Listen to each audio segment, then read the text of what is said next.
एक दिन माँ पार्वती गरीब और अमीर दोनों को देख रही थीं और सोचती हैं आखिर जिसे जो चाहिए वो मिलता नहीं और जिसे पहले से हो उसे और मिल जाता है।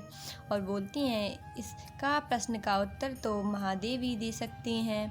धरती का यह नज़ारा देखकर माँ पार्वती भगवान शंकर के पास जाती हैं और बोलती हैं, महादेव, मैंने देखा है कि धरती पर जो व्यक्ति पहले से ही गरीब और दुखी है उसे और ज़्यादा दुख मिलता है, और जो सुख में है आप उसे दुख नहीं देते, ऐसा क्यों?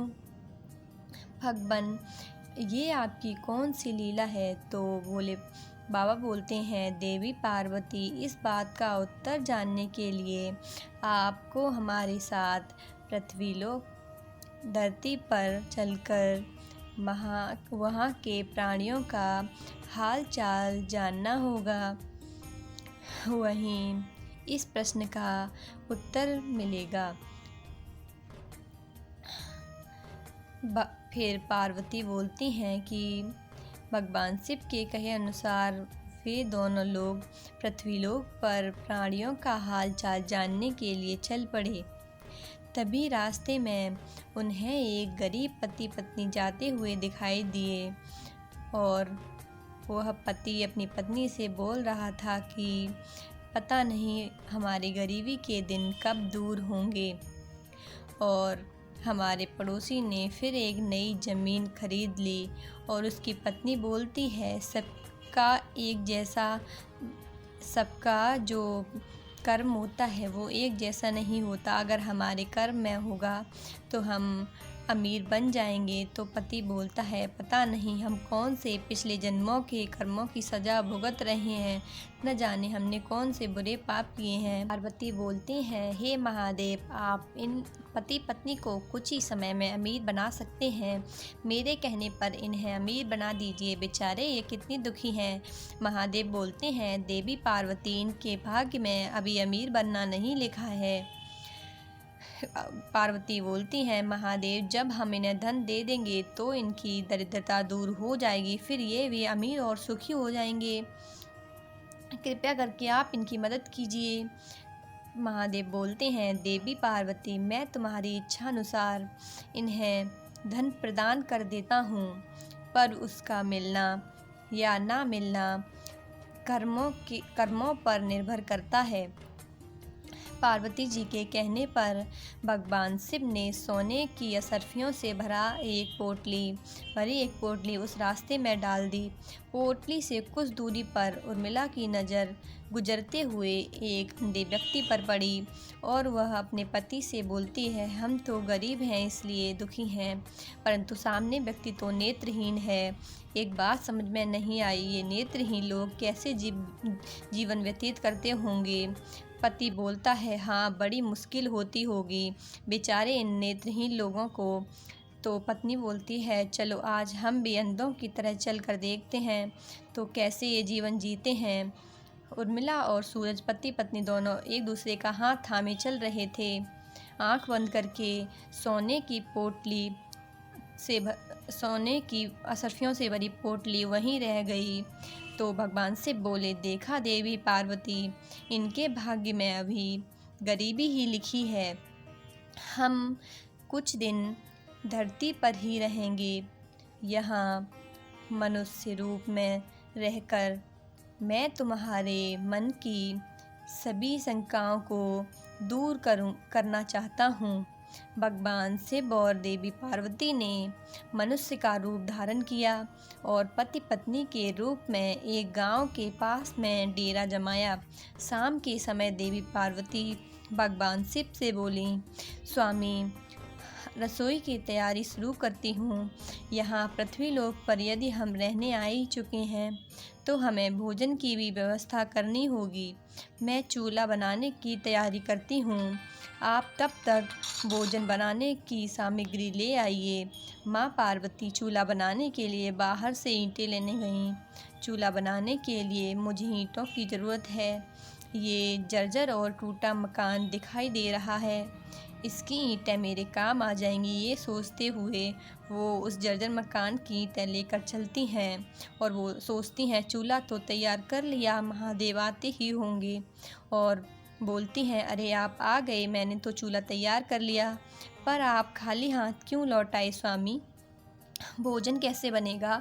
महादेव बोलते हैं, देवी पार्वती, आप सामग्री की कोई आवश्यकता नहीं है, क्योंकि जिस प्रश्न का उत्तर ढूंढने के लिए आप आई थीं वो आपको स्वयं ही मिल गया है। पार्वती बोलती हैं, मैं कुछ समझी नहीं स्वामी, मेरे प्रश्न का उत्तर मेरे समझ ही है। महादेव बोलते हैं, हाँ देवी पार्वती, आप यही जानना चाहती हैं ना कि इस पृथ्वी पर क्यों गरीब लोग ज़्यादा परेशान होते रहते हैं? अच्छा ये बताइए, आप इस चूल्हे को बनाने के लिए ईंटें कहाँ से लेकर आईं? पार्वती बोलती हैं, प्रभु, इस गांव में बहुत से घर ऐसे भी हैं जिनका रख रखाव ठीक से नहीं हो रहा है। इस गांव की पुराने घर जो जर्जर थे उनकी ईंटें निकाल कर ले आई। तो महादेव बोलते हैं कि आपने जो घर पहले से ख़राब थे उन्हें और ख़राब कर दिया, जबकि आप मजबूत घरों की दीवारों की ईंटें ला सकती थीं। पार्वती बोलती हैं, जो घर सुंदर दिख रहे थे उन घरों के लोगों ने अपने घरों का रखरखाव बहुत अच्छे से कर रखा है, और ऐसे में मुझे उन सुंदर घरों को बिगाड़ना मुझे अच्छा नहीं लगा। महादेव बोलते हैं, तो आपके पूछे गए प्रश्न का उत्तर भी यही है, और लोगों ने अपने जीवन को अच्छे कर्मों से सुंदर बना रखा है, उन्हें दुख कैसे हो सकता है? इस संसार में हर मनुष्य अपने कर्मों का ही फल पाता है, सबके पास सब कुछ नहीं होता। मनुष्य के पिछले जन्मों का कर्म उनसे इस जन्म में भुगतना ही पड़ता है, और यदि वो अपने इस जन्म और आने वाले अन्य जन्मों को सुखी बनाना चाहता है तो हमें सदैव ही पुण्य कार्य करते रहना चाहिए, ताकि हमारे कर्म उसमें जुड़ते रहें। आपको ज्ञात है कि वो मार्ग में उस दिन एक नेत्रहीन व्यक्ति, और पार्वती बोलती हैं, हाँ स्वामी, मुझे ज्ञात है। तो महादेव बोलते हैं, उसके पास धन दौलत ऐशो आराम की कोई कमी नहीं है, परंतु उसकी आँखों का इलाज नामुमकिन है। ये उसके पिछले जन्म के कर्मों से जुड़ा है। उसने पिछले जन्म में जानबूझकर किसी निर्दोष की आँखों की रोशनी छीन ली थी, इसलिए ये इस जन्म में नेत्रहीन हो गया, पर इसके कुछ पुण्य कार्यों की वजह से ये अमीर बना। और पार्वती बोलती हैं, वो गरीब पति पत्नी स्वामी? तो महादेव बोलते हैं, देवी, वो दोनों पिछले जन्म में एक कंजूस अमीर सेठ सेठानी थे जो कभी भी कोई दान पुण्य नहीं करते थे, इसलिए इस जन्म में उन्हें गरीब और दुख मिला।